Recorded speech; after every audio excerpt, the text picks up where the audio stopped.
Hello everyone, welcome to Wild Guns Reloaded, released not long ago for the PS4 by Natsumi, the developers of the original Wild Guns, a game released in the 90s for the Super Nintendo, a steampunk, cowboy, run and gun, shooting gallery hybrid game, a game which I used to play quite a bit when I was young, and used to think was absolutely amazing, but hard as balls. Wild Guns Reloaded is a semi-sequel, kind of remake, remaster, expanded, deluxe version of Wild Guns. It has all of the content of the original Wild Guns with a lot more built in and around it. More stages, more playable characters, more features, more weapons, better technically, remastered technically, all the good stuff. It's available on PS4 exclusively on PlayStation Network.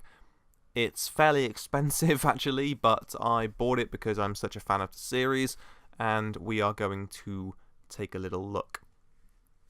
Now, just to let you guys know that this game is ridiculously hard. I mean, like, stupidly hard. So I'm going to be playing this on easy. And even with it set to easy, it's incredibly punishing. I mean, this is like old school style, you know. So anyway, Clint and Annie are the characters from the Super Nintendo version.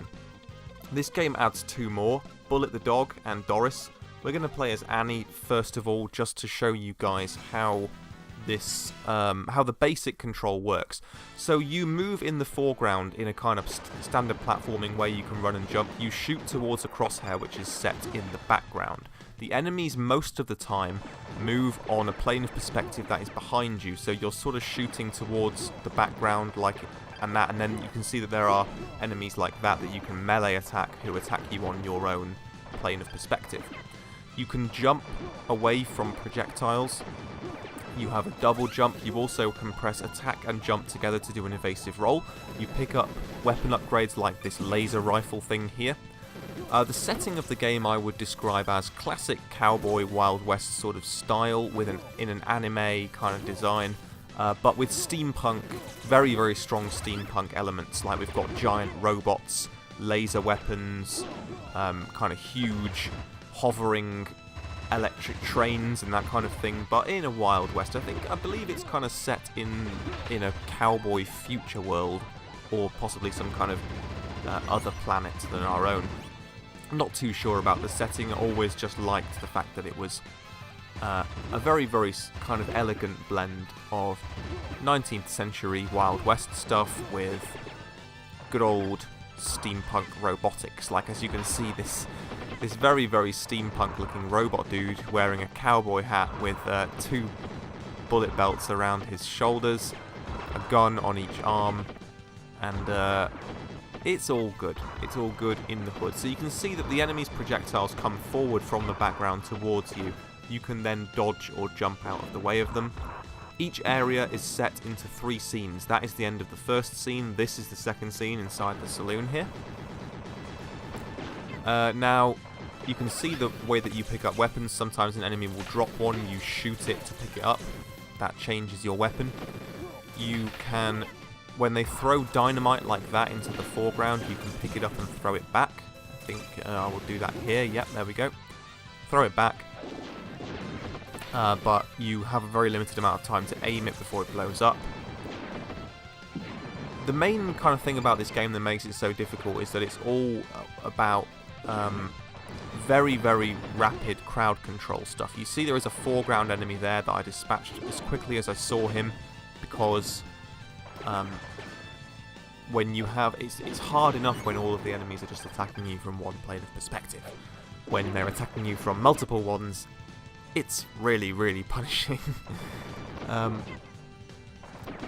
But you can shoot a lot of the projectiles out of the air as they're on the way to you. These sentry things, you have to be near them for them to fire, which they do like so.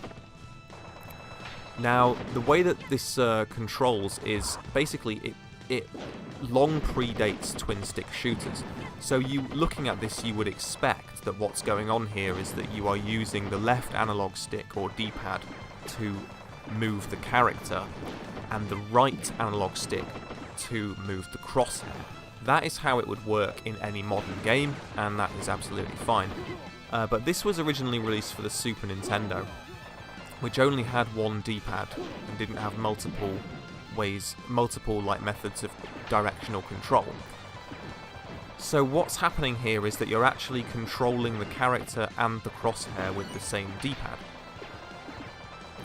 You move, once you're stopped and you're not firing, you use the D-pad to start moving your character, unless they are already stationary when you start firing, in which case you will move the crosshair.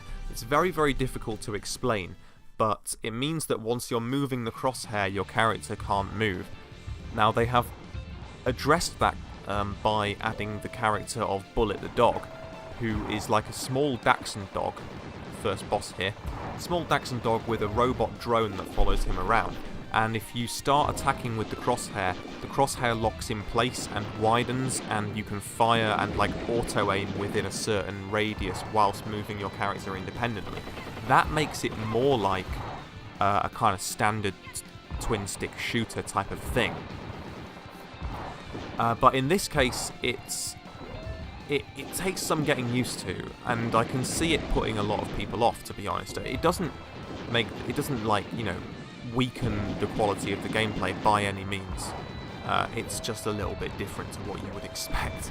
Anyway, I've taken the first boss out here, this huge sentient robot guy above Carson City. Very, very beautiful pixel art. Reminds me of Metal Slug and that kind of thing. Really, really great. Love it, love it, love it. And we are done with stage 1. Once you finish stage 1, you get a choice of 4 stages to choose from, which you can do in any order, kind of like Mega Man. See here, Desolation Canyon, and Armored Train, Gold Mine, and Ammunition Depot. So, yeah, Armored Train we'll go for.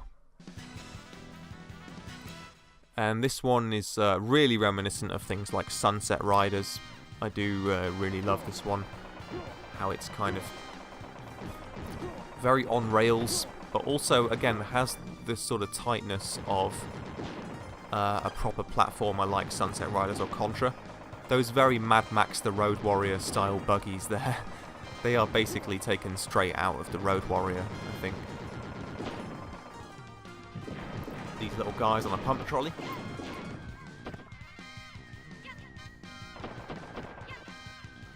And losing lives. When you run out of lives, you can continue infinitely, but only from. You can't continue. Oh, this is a fake gun. This P gun. If you pick it up, it fires these little spit wads that do absolutely nothing, no damage at all. So you basically just have to like fire it to run it out and get back to your normal gun. It's like a troll weapon. This hover train here coming in, which we have to destroy. But yeah, if you get game over, then it takes you back to the level select. You lose all the progress in the stage that you were in, unless you're on stage 1, in which case it just takes you back to the very beginning of the game. You can continue infinitely, but getting game over is a hefty blow to your progress, because getting through all 3 phases of one level with one set of lives is incredibly challenging. As you can see how challenging it is just on easy mode, you can imagine what it's like on the harder difficulties. Now, what I was doing there is, if you tap the attack button very quickly like that, you get a lasso, and you can shoot the lasso, which freezes enemies in place for a few seconds and allows you to get easy hits in on them. It can be difficult to set up the lasso shots, but it's something that you want to be mastering if you're getting involved with deep progress on this. Got the grenade launcher here, fires like EMP grenades. Very, very good weapon there. Get rid of that sentry. As you can see, you can take down multiple Hawkmen in one. Fly, my Hawkmen! And these guys come down over various stages before they open fire, so you get a lot of opportunity to take them out. But they also, there's like these dancing ones that come in that we've already seen. There, throws that guy with a lasso. There are guys also that shoot you with lassos. They look like they're sort of dancing. They with like a hula hoop, and they shoot a lasso at you. That gun there is shooting lassos. They're like electronic lasso whips, you can see. But they freeze you if they hit you, which is incredibly dangerous when you're under fire. Because it leaves you open for like 2 or 3 whole seconds to like being basically shot dead. And this is a game like Sunset Riders or Contra in the sense that if you get hit once with a bullet, you're dead. This is the boss, this kind of Superman fella. He's really, really difficult. In fact, I think this might actually be the hardest boss I've seen yet in the game. You can see I've done no damage to him, and I've already like been killed twice. So not great. But I think I have smart bombs. I'll try that in a second. He has so many different, so many phases of his pattern which require different kinds of dodging. This is like, you can sometimes get this supercharge, and it gives you this super powered weapon like this, and it just does massive damage, as you can see. There we go, we got him. I earned a trophy because that's the first time I actually managed to beat the armoured train. Cool. Good shit. So you can see the kind of the basic setup of this game, the way it works. If this is the kind of thing you enjoy, then you will definitely enjoy this game. If this is not the kind of thing you enjoy, you definitely won't enjoy this game. It doesn't take me making an impressions video on this for you to deduce that, but this is very much a Marmite thing. I can really understand why people wouldn't find this that fun, because it's so punishingly difficult. I love it because, well, partly because I used to play it when I was young, and partly because I just think the graphics, the speed of it... Oh dear, this is going very badly. Oh, we're on game over. But we keep the progress of the stages that we completed. So every time you get game over, you keep the stages that you've completed as completed. So let's try Bullet, and I will show you how he is different and how he has been the kind of the developers' sort of efforts has somewhat modernised this. So you see, you control the dog with the D-pad. The drone sort of follows you automatically, and the drone is what fires. But when you hold down fire, the crosshair widens. It auto-aims to anywhere within that yellow radius, like that. But you can see it auto-aims to anyone that walks within that crosshair. But all the time that the crosshair is active and the drone is firing, the dog can move independently with the D-pad. So it makes it more like a twin-stick shooter, but doesn't completely change the gameplay style, which is very clever. And also, just the dog's sort of gameplay style alone in this is not something that's ever really been done before in a kind of action shooter game. It's sort of like the 2D equivalent of locking onto someone. You know what I mean? Like, it's like locking onto an enemy and strafing around them whilst shooting them with a lock-on. It's sort of like that, but there's a little bit more... It's a little bit more technical because it's designed to allow you to dodge projectiles whilst firing. And as you can see there, if the drone takes damage but the dog doesn't, the drone just gets stunned for a few seconds and then is fine, but if the dog takes damage then you actually lose a life.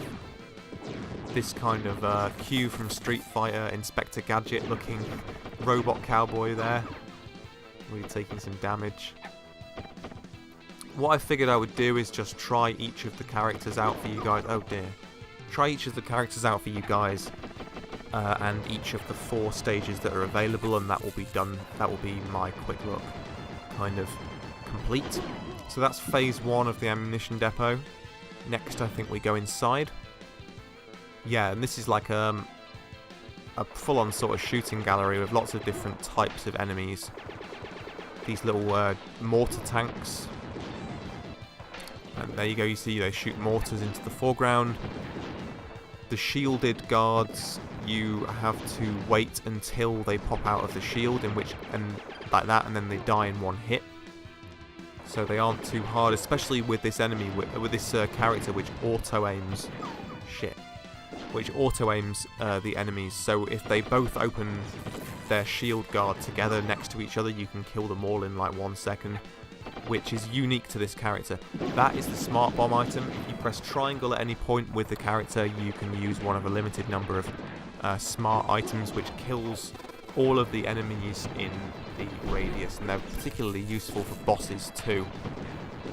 But I'm having a bit of trouble here. This is probably the easiest of the second phase of stages. But I'm just not doing terribly well at all. Those flying drones are annoying. There we go, that's why. Alright, another game over. So we'll change it up again. Like I say, I just want to do a little quick video on this, so I will choose a different character and a different stage each time, and once I've done everything, I will end the video.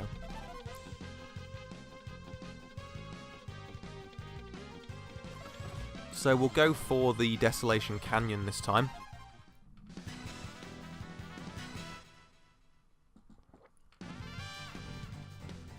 This area is, I believe, from the Super Nintendo version. I'm finding it difficult to kind of remember everything about that, but I remember something at least approximating this stage being on there, and this is one of the hardest stages of this set. Everything that pops up is incredibly difficult to kill, and kills you very easily, as you can see. That sentry tower was basically a combination of a lot of HP and shooting laser lassos like so, and now there's 2 of them, so we need to dispatch those as quickly as we can. The guys who hide in the tumbleweed are like not particularly difficult, but they move around a lot and they can be tricky to avoid. And yeah, got hit again there. So this is going extremely poorly, but you get the idea about how challenging this is, because I am terrible at this game, and this is on easy, but I'm sure you can get the idea from watching this, how it does have a bit of bullet hell about it, you know what I mean? You have to be constantly watching all the bullets that are coming at you, as well as the things that you're shooting at. But it's not, I mean, it's frustrating, but only in the way that's fair. So there's nothing cheap about what's happening here. Everything is like based in skill, and so it's a fair challenge in an old school 16-bit kind of way, which I love. My only real criticism about this is that the price point is far too high. This game actually costs £24.99, or your equivalent in dollars or euros. Far too much for a 16-bit retro game. I mean, I appreciate the amount of work that's gone into expanding this. It basically has at least double the amount of content as the original title, but even so, this is a game that you play in short bursts, and it's like it's basically like 2/3 the price of a full AAA game.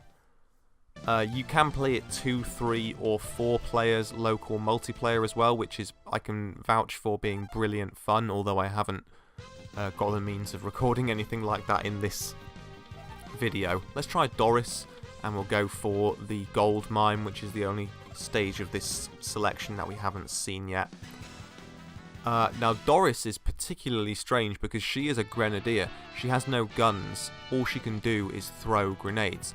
And if you hold the button down, then the number of grenades and the formation of grenades that she throws changes.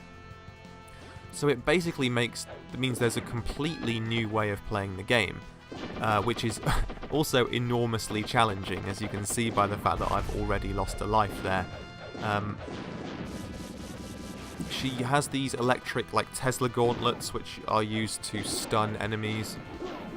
And she can do this diving electric attack thing, but it's like you have to teach yourself to play the game all over again from scratch, playing as her, which again is absolutely brilliant. It's a brilliant new feature for the game because it almost adds an entirely separate game mode just by playing as Doris. As well as being a completely badass character, she is like very interesting to play as. You can see you hold the button down until the formation of grenades changes to the one you want, and then you have to throw. All the while, you can move Doris around whilst kind of configuring the crosshair. And I'm terrible at it, as you can see. It's really difficult on this stage when everything comes from the background, and everything that hits you on your level is like a melee attack. When you're not an expert with Doris, like I'm not, then this level is the worst one to play. As you can see, it's basically a 2-minute game over, if that. When we stun that shit, we can throw some grenades, and that's all right. There we go. That's a bit better. So phase 1 boss, and we got the super mode, which in her case increases the heft of the grenades and the formation of them, gives her a faster dodge, and makes the grenades do a lot more damage. As you can see, maybe 3-4 grenades, that guy's dead. Next stage, we're inside the mine, and there are some creepy guys dancing on minecarts. Yep, so the grenades are fairly effective here. Those sentry towers are really annoying because generally in the way that you move the crosshair together, you have to get quite close to them. But as you can see, in this kind of environment, Doris is really a potent character who can be incredibly powerful if you can master her, but the learning curve is very steep compared to the standard gunners. And I think that's it now. Yeah, game over, man. Yeah, so I guess that I will end the video here. Thank you very much for watching it. I hope you enjoyed this little look at Wild Guns. If you did, do drop me a like, and I will see you in the next video. Thank you very much, guys. Take care and goodbye.